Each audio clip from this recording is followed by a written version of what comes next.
जुहार मुई खुशीराम कचा सम्बलपुरी समाचार खुशी डेली न्यूज के स्वागत करुछे। आपण माने सम्बलपुरिया और आमर कचा सम्बलपुरी समाचार भल लागुचे बोले गुटे सब्सक्राइब और शेयर करि दउन। पहला समाचार सोमवार दिन ठानु स्कूल मान के ना लेखाई पारबे स्कूलिया छुआ।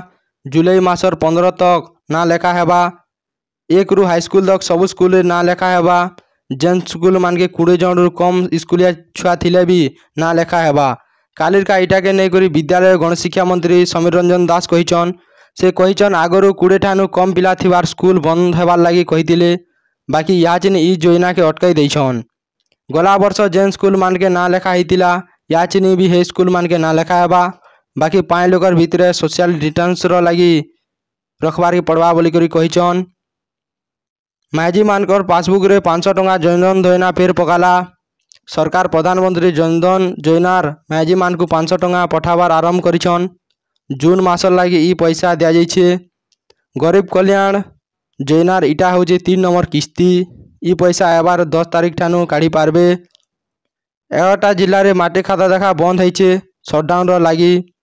11टा जिल्लार जून मासे सबु शनिवार रविवार 2 दिन तक शटडाउन रो लागि सरकार कहिछन।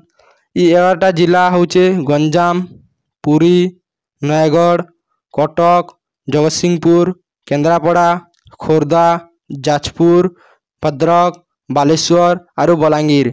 ई 11टा जिला रे शनिवार रविवार माटी खाता बंद रहेबा। अलगा जिला मान के खाता देखा हेबा बोली करी गणशिक्षा विभाग सूचना दैछन। सोमवार दिन ठानु राज्य रे 22टी शहर के जीवा एबार करबा बस। सोमवार ओडिशा राज्य परिवहन निगम बस जीवार एबार आरंभ हेबा बोली करी सूचना दैछन। पहला 66टा रूट रे निजर बस जीवार एबार करबा।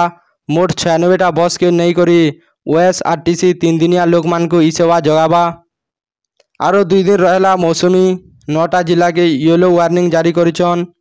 एबार 2 दिन भितरे देशर आधा जगह रे वर्षा हेबा। 8 तारीख पश्चिम केंद्रीय बंगोपसागर रे हेइथिबार लघुचाप एबार 10 तारीख उत्तर ओडिशा रे वर्षा हेबा। इटार संगे संगे सबु राज्य रे भी वर्षा हेबा। बीपीयूटी रो सबु परीक्षा जून और जुलाई रे हेबा। सरकार बिजू पटनायक रो इनोवेट ऑफ टेक्नोलॉजी ताकर हाथे थिबा सबु परीक्षा जून लास्ट के और जुलाई पहला रे हेबा बोली करी कहिचन। राज्य रे केवल 173 जन पॉजिटिव देखा दैछन और भल हैचन 112 जन। शनिवार दिन 173 जन के मिसाई करी राज्य रे मोट 2781 रे पहुंची गलेन। कालिर चिन्हट हेतिबार 173 जन भितरु 150 जन क्वारंटाइन रो आरु 23 जन गाँ गहली लोक बोली करी कहिचन। मास्क के नहीं करी नुआ गाइडलाइन जारी करिछन विश्व स्वास्थ्य संगठन। कोविड-19 मुकाबिला लागि मास्क पिनबार जरूरी बोली करी कहिछन। मेडिकल ठाने थिबार सबु डॉक्टर नर्स मास्क पिनबार जरूरी बोली करी कहिछन।